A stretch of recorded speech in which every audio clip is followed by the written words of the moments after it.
2024 کا الیکشن ہے، اس میں آپ کی کیا تیاریاں ہیں؟ آپ کے طرف سے کون کون امیدوار ہیں یا کس حلقوں سے الیکشن لڑا جا رہا ہے؟ اس کے اوپر بتائیں آپ کی آئندہ الیکشن کے حوالے سے کیا تیاری ہے؟ مختلف جماعتوں میں سیٹ ایڈجسٹمنٹ ہو رہی ہے، مختلف اتحاد قائم ہو رہے ہیں، تو آپ کیا سمجھتے ہیں کہ آپ کا کسی جماعت کے ساتھ اتحاد ہو تو آپ کو کتنے ووٹ 2018 کے الیکشن میں ملے؟ اس پہ مطمئن ہیں الیکشن کمیشن کی کارکردگی پر؟ بہت سارے جگہوں پہ ہم سنتے ہیں کہ تحریک لبیک پاکستان یا تحریک لبیک اسلام یہ دو مختلف سیاسی جماعتیں ہیں یا یہ ایک ہی جماعت ہے؟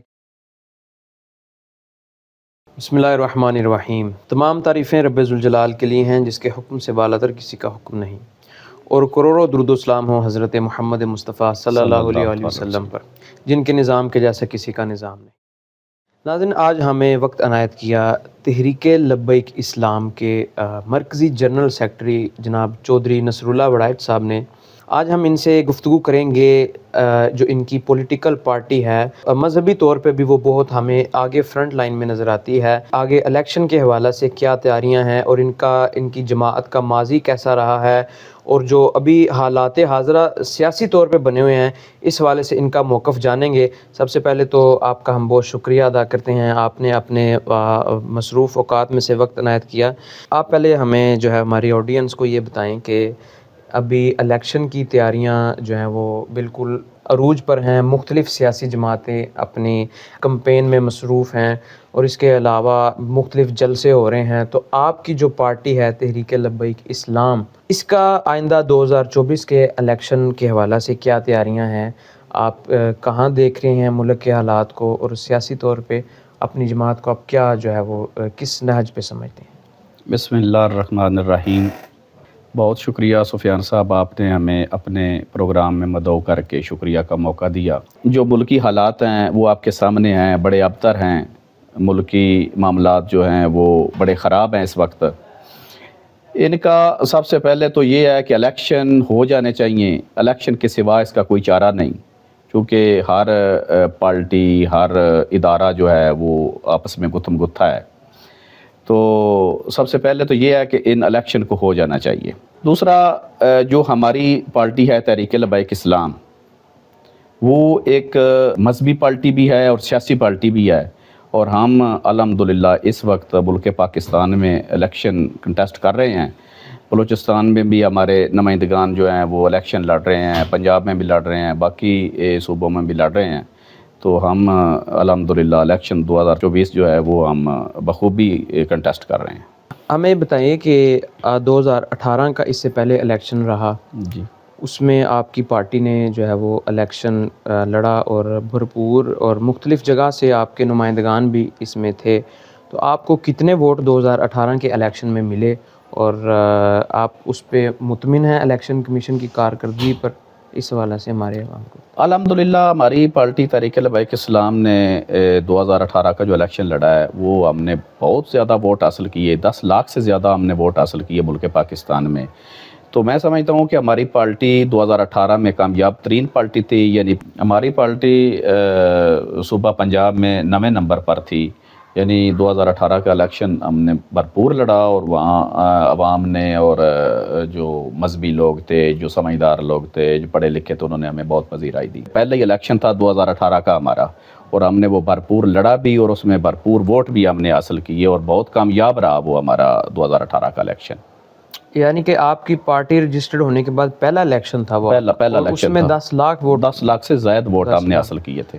صحیح سے، تو یعنی کہ یہ تو ایک پہلی پارٹی ہونے کے حوالے سے یعنی کہ رجسٹرڈ ہونے کے بعد پہلا الیکشن ہونے کے حوالے سے ایک اچھی خاصی جو ہے وہ یہ ایک اماؤنٹ ہے۔ جی، تو آپ مجھے یہ بتائیں کہ اچھا، عموماً جب ہم عوام میں ڈسکشن ہوتی دیکھتے ہیں الیکشن کے حوالے سے تحریک لبیک کو لے کر، تو اس میں عموماً اور بہت سارے جگہوں پہ ہم سنتے ہیں کہ تحریک لبیک پاکستان یا تحریک لبیک اسلام یہ دو مختلف سیاسی جماعتیں ہیں یا یہ ایک ہی جماعت ہے، کیونکہ دونوں کا ہم نے جلسے دیکھے ہیں، دونوں جلسوں میں لبیک یا رسول اللہ کا نعرہ لگتا ہے، اور جو اوپر مین سٹریم پر جو لیڈرز ہیں ان کے نام لی جاتی ہے، مطلب شاہ احمد نورانی صدیقی یا مولانا عبدالستار خان نیازی، دونوں جگہ پہ یہ نام لیے جاتے ہیں، تو کیا یہ ایک جماعت نہیں ہے یا اس حوالہ سے یہ کوئی ڈفرینس، کیا ڈفرینس ہے یہ ہمارے آڈینس کو آپ بتائیں؟ سفیان صاحب بڑا اچھا آپ نے سوال کیا۔ جب سے غازی ممتاز حسین قادری نے وہ اس ملعون کو واصل جہنم کیا، اس کے بعد غازی صاحب جیل میں تشریف لے گئے تو قائد محترم مفکر اسلام، قائد ملت اسلامیہ، کنز العلماء حضور مفتی ڈاکٹر محمد اشرف آصف جلالی صاحب نے اس تحریک رہائی کا آغاز کیا، اور وہ تحریک بن گئی تحریک رہائی غازی ممتاز حسین قادری۔ جب آپ جیل میں تھے تو قبلہ قائد محترم اس میں اپنی کوشش اور کاوش اور اپنے سارے جو اپنا زور اور پوری امت مسلمہ کو متحد کرنے کی کوشش جو تھی آپ کر رہے تھے، اسی تحریک کا نام غازی ممتاز حسین کی رہائی کے عنوان سے وہ ایک تحریک تھی ہماری، قبلہ قائد محترم اس کو لیڈ کر رہے تھے۔ جب آپ شہید ہو گئے تو اس کے بعد پھر وہی جو تحریک تھی رہائی غازی ممتاز حسین قادری کے نام سے جو ہماری چل رہی تھی آلریڈی، اس کو ہم نے کنورٹ کر دیا تحریک لبیک یا رسول اللہ، اس کا نام ہم نے رکھ دیا۔ پھر بعد میں 2018 کی الیکشن میں چونکہ ہم نے وہ رجسٹر کروانی تھی پارٹی الیکشن کمیشن، تو الیکشن کمیشن میں جب رجسٹرڈ ہونے کا وقت تھا تو اس سے پہلے کچھ چھرپسند عناصر نے اس پارٹی کو 2 حصوں میں تقسیم کر دیا۔ جب یہ پارٹی 2 حصوں میں تقسیم ہو گئی، ایک سائیڈ پہ خادم حسین رضوی صاحب چلے گئے اور ایک سائیڈ پہ ڈاکٹر محمد اشرف آصف جلالی صاحب چلے گئے۔ تو انہوں نے رجسٹرڈ کروائی، تو انہوں نے اپنا نام رکھا، چونکہ الیکشن کمیشن نے کہا تھا کہ یہ تحریک لبیک یا رسول اللہ ہم رجسٹرڈ نہیں کریں گے، تو انہوں نے اس کا نام رکھا تحریک لبیک پاکستان۔ قائد محترم نے ڈاکٹر محمد اشرف آصف جلالی صاحب نے اپنی پارٹی رجسٹر کرائی تو انہوں نے کہا کہ میری پارٹی کا نام تحریک لبیک اسلام ہے۔ تو اس طرح یہ ان کو نشان کیا الاٹ ہوئے؟ وہ تحریک لبیک یا رسول اللہ صلی اللہ علیہ وسلم کی جو 2 دھڑے بن گئے، جو تحریک لبیک پاکستان ان کو کرین مل گئی اور ہمیں جو تحریک لبیک اسلام ہے ان کو توپ مل گئی۔ ہمارا اس وقت انتخابی نشان توپ ہے، اور 2018 کا الیکشن بھی ہم نے توپ پہ لڑا اور انہوں نے کرین پہ لڑا۔ یعنی کہ یہ جو ڈیفرنس ہے وہ ہے تحریک لبیک پاکستان، جو علامہ خادم حسین رضوی صاحب کے جو ہے وہ دور میں ایک سیاسی جماعت سامنے آئی، پھر اب سعد حسین رضوی صاحب اس کو لیڈ کر رہے ہیں، اور یہاں پہ اگر دوسری طرف دیکھیں تو تحریک لبیک اسلام جی جی، یعنی کہ اس کو نشان جو ہے وہ توپ کا ملا۔ توپ کا ملا۔ ابھی جو 2024 کا الیکشن ہے وہ بھی آپ توپ سے ہی لڑے ہیں؟ جی توپ سے لڑ رہے ہیں، کیونکہ آج کل کافی سارے نشان جو ہے وہ مل رہے ہیں مختلف سیاسی جماعتوں نہیں، ہمارا نشان ہی ہے توپ ہے، جو کہ الیکشن کمیشن میں رجسٹرڈ ہے انتخابی نشان توپ، تو ہمیں تو وہ توپ ہی ملے گا نا۔ جس طرح 2018 کا الیکشن آپ نے لڑا اور بھرپور ووٹ لیے آپ نے پہلا الیکشن ہونے کے باوجود، تو اب جو 2024 کا الیکشن ہے اس میں آپ کی کیا تیاریاں ہیں، اور آپ کے طرف سے کون کون امیدوار ہیں یا کس حلقوں سے الیکشن لڑا جا رہا ہے، اس کے اوپر بتائیں آپ کی آئندہ الیکشن کے حوالے سے کیا تیاری ہے؟ ہمارے کافی کینڈیڈیٹس جو ہیں وہ الیکشن کنٹیسٹ کر رہے ہیں، تو اس وقت اس 2024 میں بھی ہم انشاءاللہ بھرپور الیکشن لڑیں گے، مگر 2-3 سال پہلے کچھ اس طرح کے معاملات بنے، کوئی مذہبی، چونکہ ہماری جماعت جو ہے وہ زیادہ فوکس جو ہے وہ علمی نظریاتی اور علمی کام جو ہے وہ سب سے زیادہ کرتی ہے، تو کچھ اس طرح کے معاملات تھے، اور پھر قبلہ مفکر اسلام، قائد ملت اسلامیہ حضور مفتی کنز العلماء ڈاکٹر محمد اشرف آصف جلالی صاحب کی بیماری، جو کڈنی ٹرانسپلانٹ یا اس طرح کے معاملات تھے، وہ بھی ایک بڑا کرشل معاملہ تھا اور وقت تھا، تو ہم اس حوالے سے تو وہ تیاری نہیں کر سکے، مگر پھر بھی ہم الحمدللہ بہترین اس وقت اس پوزیشن میں۔ آپ بھی سنا ہے کچھ حلقوں سے؟ میں 3 حلقوں سے الیکشن لڑ رہا ہوں جی، منڈی باؤدین کے، جو وہ قومی کے 2 حلقے 68 اور 69، این اے 68 69 اور پی پی 43 سے، یعنی 43 توپ کے نشان پہ آپ 3 ہاں، حلقوں میں ہاں، الیکشن۔ 8 فروری کو الیکشن ہونے جا رہے ہیں، مختلف جماعتوں میں سیٹ ایڈجسٹمنٹ ہو رہی ہے، مختلف اتحاد قائم ہو رہے ہیں، تو آپ کیا سمجھتے ہیں کہ آپ کا کسی جماعت کے ساتھ اتحاد ہو سکتا ہے؟ اگر کوئی جماعت آپ کو اتحاد کی سیٹ ایڈجسٹمنٹ کی آفر کرتی ہے تو اس پہ آپ کی جماعت کا کیا رد عمل ہوگا، کیا پالیسی ہوگی آپ کی طرف سے؟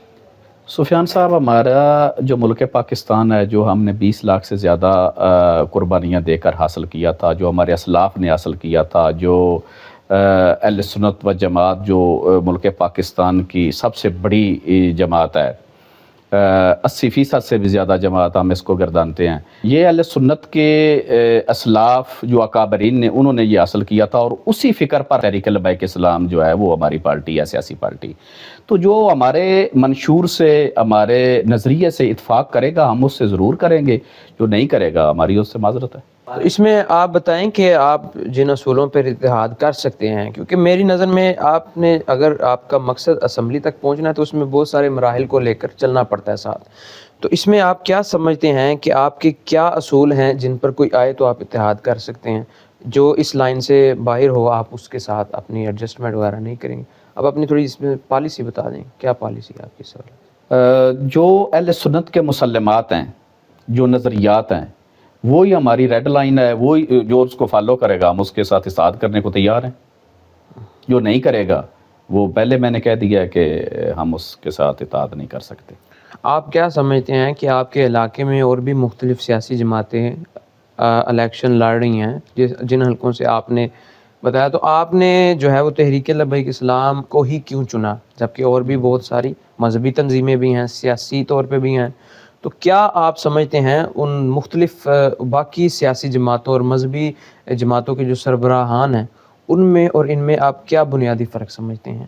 میں سمجھتا ہوں کہ مفکر اسلام، قائد ملت اسلامیہ، کنز العلماء ڈاکٹر محمد اشرف آصف جلالی صاحب، چیئرمین تحریک لبیک یا رسول اللہ صلی اللہ علیہ وسلم، آپ کا اس دنیا میں اگر مذہبی حلقوں کی بات کی جائے تو کوئی نعم البدل نہیں. آپ عالم دین ہیں، آپ نے PhD کی ہوئی ہے، آپ ایک زبردست ترین اسکالر ہیں، اور آپ ایک حق گو انسان ہیں، آپ حق کی علامت ہیں، آپ استقامت کا پہاڑ ہیں. آپ ان کی پوری زندگی پر نظر ڈالیں تو آپ کو پتہ چلے گا کہ اتنا استقامت سے، اتنا عمل کی دنیا میں، علم کی دنیا میں، حلم کی دنیا میں آپ کو کوئی دوسرا نظر نہیں آئے گا. یعنی قبلہ مفکر اسلام اپنی مثال آپ ہی ہیں. اس وقت استقامت ہے، فراست ہے، علم ہے، حلم ہے، وہ PhD ہیں، وہ پڑھے لکھے ہیں، وہ مطلب وہ اس سارے نظام کو جانتے ہیں اور اداروں کی قدر کرتے ہیں. ملک پاکستان کے حق میں ان کا وہ جو ساری زندگی کا جو ان کا رہن سہن ہے وہ ملک پاکستان کے حق میں ہے. جب پاکستان آرمی کے سروں کو فٹ بال بنایا جاتا تھا، جو طالبان لوگ بناتے تھے، تو کسی کی اونچی سانس بھی نہیں نکلتی تھی، کوئی چوں بھی نہیں کرتا تھا. تو وہ میرے قائد محترم مفکر اسلام ڈاکٹر محمد اشرف آصف جلالی صاحب تھے، جنہوں نے شریف فتویٰ دیا تھا یہ پاک آرمی جو ہے ملک کی محافظ ہے اور ان پر کوئی ہم کمپرومائز نہیں کریں گے، کوئی آنچ نہیں آنے دیں گے، اور ہم اس ملک پاکستان کے باسی ہیں اور یہ ملک ہمارا ہے. ہمارے اکابرین نے یہ حاصل کیا، ہم اس کے محافظ ہیں. تو وہ آپ نے عملی طور پہ سارا آپ نے کیا تھا. جی بہت شکریہ آپ کا، آپ نے وقت دیا. تو آئندہ انتخابات کے حوالہ سے ہر پارٹی پرعزم ہے اور ان کا جوش و جذبہ بھی جو ہے وہ جواں ہے کہ الیکشن بالکل قریب ہیں، اور ان کی طرف سے بھی جو ہے وہ مختلف جگہوں پہ کینڈیڈیٹس جو ہے وہ کینڈیڈیٹس الیکشن کنٹیسٹ کر رہے ہیں. اب دیکھتے ہیں کہ آنے والے الیکشن میں ان کو کتنے ووٹ ملتے ہیں اور کیا الیکشن کے حوالہ سے کارکردگی رہتی ہے. 2018 کی بات کریں تو جس طرح انہوں نے بتایا ایک بہت بڑی جو ہے وہ تعداد ووٹس کی انہوں نے حاصل کی. اسی کے ساتھ ہمیں اجازت دیجیے، اور ہمارا جو انٹرویو کرنے کا مقصد یہ ہے کہ میں جب اس معاملے کو لے کے چلا ہوں تو میں سب سے پہلے ان لوگوں کے پاس جا رہا ہوں کہ جن کا حق ہے کہ ان کو کوریج دی جائے، ان کو دکھایا جائے، ان کی رائے کو عوام کے آگے لایا جائے. جب ہمارا مین سٹریم میڈیا اس پر نہیں جائے گا تو یقیناً پھر جو ہم صحافت میں پڑھ رہے ہیں تو ہمارا یہ اول ترجیح ہوگی ان کا میسج آپ تک پہنچانا، یہ مقصود ہے. اسی کے ساتھ ہمیں اجازت دیجیے، انشاءاللہ ملاقات ہوگی پھر اگلی کسی ویڈیو میں. السلام علیکم.